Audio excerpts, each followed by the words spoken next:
Hi, beautiful women. This is IG Sparks Made here again. Today, I'm going to be doing a tutorial on this very beautiful dress by Total Ninja. You can check them on Instagram. Thank you for sticking with us. If you're just joining for the first time, welcome. I'm going to be doing a detailed pattern drafting on how to create the pattern for this dress. So let's get started.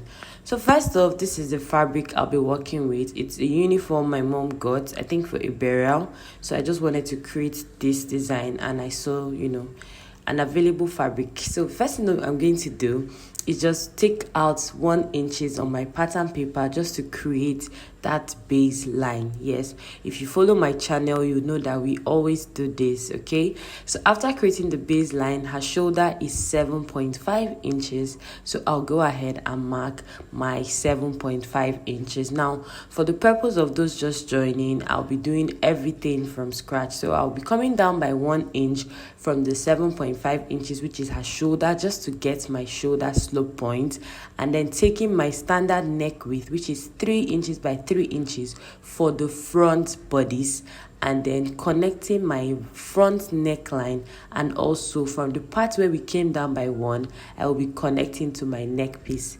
So this is just the basis for that. Next thing I'm going to do is take my measurement for my half length, my front half length. Yes, for those that follow us, we know that we work with front half length separately and then back half length separately. So I'll go ahead and mark my front half length, and when I'm done with that, the next measurement I'm going to be taking is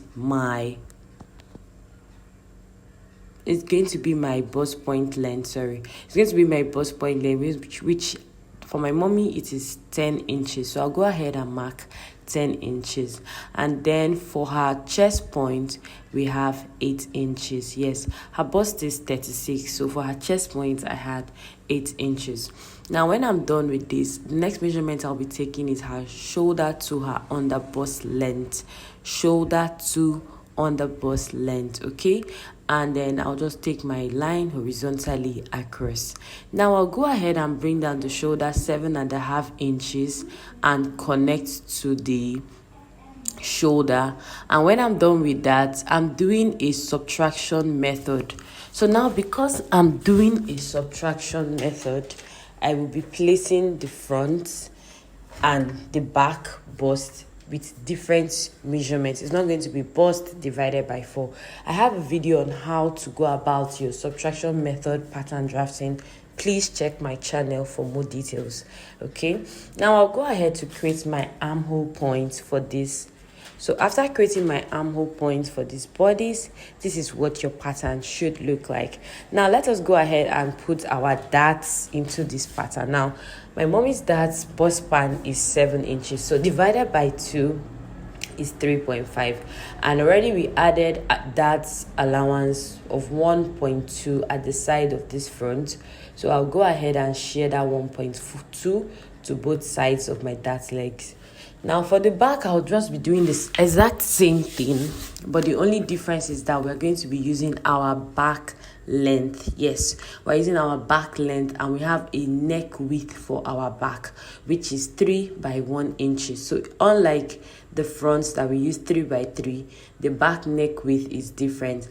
And then because we are doing a subtraction method, like I said earlier, the busts we are sharing is not divided by 4. Okay, so the only thing that is equal here is the waist. The waist still remains the same. Okay, so I'll just go ahead and create my armhole point as well, getting my midpoint and using my curve ruler to get that curve. Okay, this is what the back looks like, and yes, so far so good. I've actually sewn this outfit, and the sewing video will be on my next page. The next video I'll be uploading, and you'll get to see the fit on my mom. Okay, so you see how beautiful the dress turned out to be, but that will be on my next video. I refuse to attach it here because it will be too long, and then she fitted the dress in the evening, so I couldn't take videos of her on the dress, but definitely going to be dropping what it looks like on this channel. So stay tuned. All right, so I told you I'll be doing exactly the same thing at the back. So I'm going to be putting my back darts after getting my back half length measurement. Now when I'm done with that, I'll just go ahead around the neckline from the back. I'm going to be coming down by 2 inches. You know that this dress has a halter neckline design. Yes, it has a halter. So we're going to be creating our neckline from this from these 2 inches that we are taking out from the neck measurement. So please work with me. So of course, use your ruler and determine how deep or how shallow you want your halter neckline design to be like. Okay, so for me, I just used my eyes and then gauged what I wanted to work with. And of course, for the front, I'll be coming down by 2 inches as well from the neckline. And this is what my halter neck for the front looks like. Next thing I'm going to be doing is my difference from my front half length to my back half length is my bust dart. Don't forget, I always say this. So I have 2 inches for my bust dart, and when I'm done, I will have to go ahead and do my under bust tightening. Remember that whatever you have for your round under bust measurement divided by 4. Now, if I have 30 and what I have on this under bust measurement is giving me 32, it means that I have 2 inches to share on both dart legs. Okay, so I went ahead to just share out the excess measurement I have on that under bust. So this under bust tightening is going to give you that bustier effect. Now I'm doing a princess armhole bustier, so I'll just take my curve ruler to meet up with my midpoint, yes, with the midpoint of this measurement, and then I'll be coming down by 1.5 inches. Now you can, depending on the person you're working with, there are people that are a lot bustier. My mom isn't busty at all. There are people that are a lot bustier that you can do more than this for it to really kick. I mean, for the bustier to really kick up, okay? But then you have to be really sure before you go ahead to, come down by either. But 1.5 to 2.5 inches works perfectly if you're doing a princess armhole bustier, okay?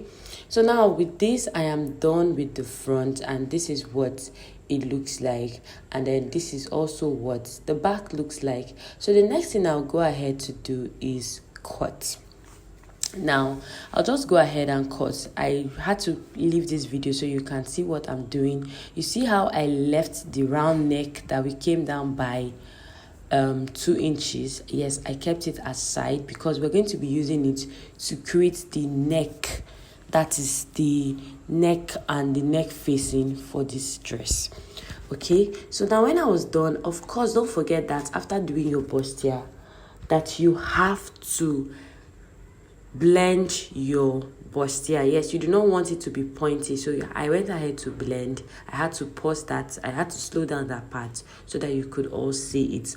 And then I went ahead to transfer my cotton hairstay with my warden on my fabric. And for the neckline, you can see what I did there. I had to gum both the back and the front together just to get this round piece. This is what you have here.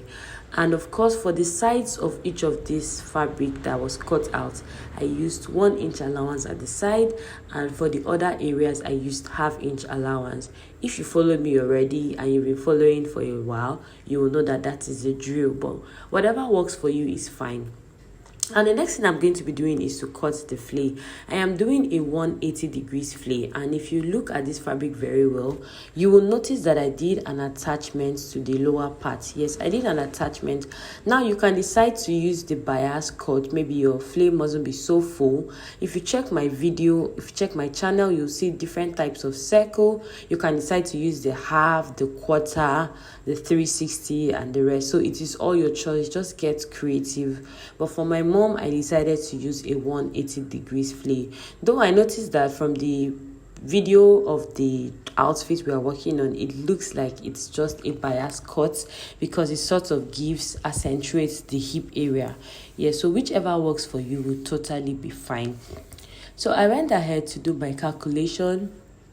Please refer back to my circles, my video on circles. I bet you would really enjoy watching that video because you would learn a lot.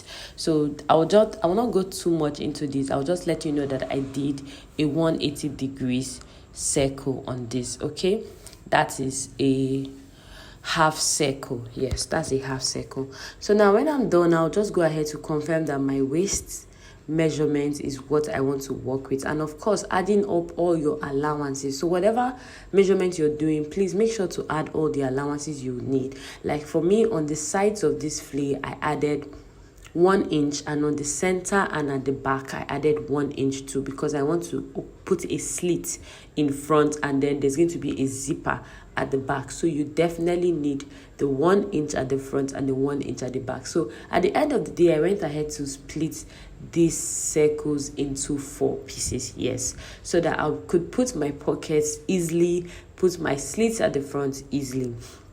All right, now the next thing I'm going to do is come back to the main pattern. Now, because we are also creating like a facing at the armpit area, just to give it that unique design, which I would say you can get creative. You can use a plain material, you can use another Ankara. You don't have to copy and paste, but I mean, whatever works for you is still very fine. So I went ahead to measure down by 2 inches as well on the armpit area, the armhole area. I went ahead to measure 2 inches as well, and this is what I cut out. And then I'm going to be transferring it to another fabric. Now, I chose this fabric because the wrapper my mommy gave me is too dark, so I just wanted to add more color. Like, I wanted it to have a more brighter feel. Now, before I went ahead to cut the facing of the armhole area, I went first of all cut the neckline. I transferred the fabric to the neckline. Now back to the armhole area, I went ahead to place the patterns that I cut out from the main pattern, and then of course have half inches all around for the top, the sides, and the other side. So this is what it looks like. Okay, so now at this point, if you are already in the spirit, you can go ahead and finish up your dress. But definitely I'll be posting the sewing tutorial on how to finish this dress in my next video. Now the next thing I'm going to be doing is I'm going to be folding like a bias fold, not a quarter flay, but a bias fold, just like I did here, just to cut the facing that I'll use for the front. If you notice that they used a different fabric as well for the front, so this is what I did. And I had a total of 3.5 inches strap, so you can just make it straight, or you can decide to do like me and cut it like a bias form, so that it can lay flat. All right, my people, thank you so much for watching, and see you on my sewing video. I've come to the end of this one. Bye.